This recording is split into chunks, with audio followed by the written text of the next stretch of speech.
Welcome back. We're continuing to look at parent functions and their transformations. We just finished a second example and we are going to move on to the third. So we want to identify the parent function, describe the transformations, and graph.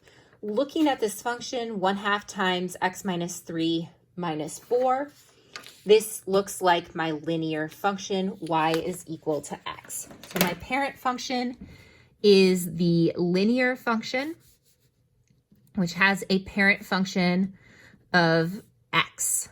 So my key points for my parent function have x values of -1, 0, and 1. The y values that go along with that are also -1, 0, and 1, because if I plug these into my parent function, I get -1, 0, and 1. Okay. I'm going to identify a, h, and k. So a is what this is multiplied by, which is 1/2. H is what's in here, and remember it is x minus h, so my h is +3.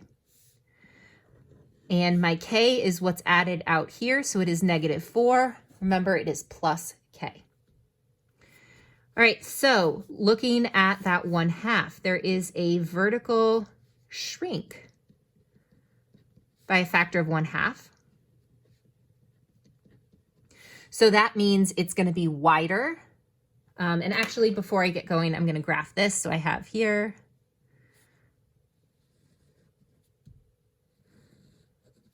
So these are my 3 points that I graphed, and there's the picture. So I'm going to have a vertical shrink of 1/2. So it's going to get flatter. It's positive, so it's not going to get flipped over.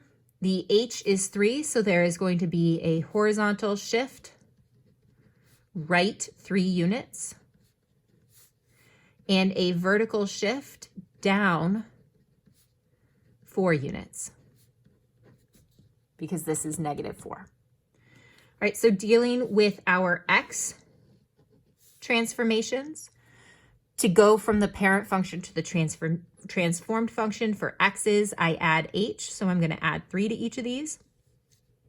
So I have -1 plus 3, which is 2, 0 plus 3, which is 3, 1 plus 3, which is 4.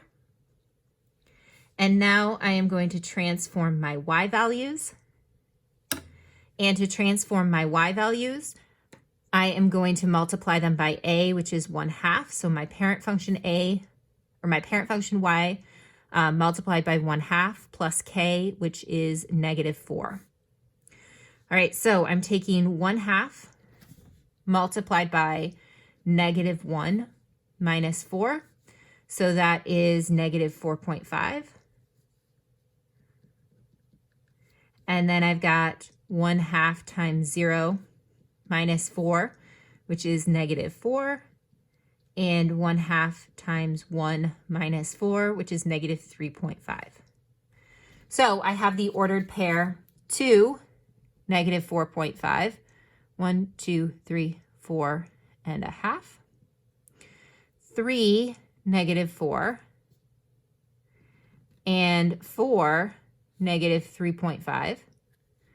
And this is my transformed function. So this is h of x, and this is p of x. So you can see that it shrunk vertically, which in the case of a line means it got flatter. It shifted 3 to the right and down 4. If we had simplified this into our standard y equals mx plus b form, we could have also graphed it, but this was just an example of how to use transformations on parent functions to graph a function.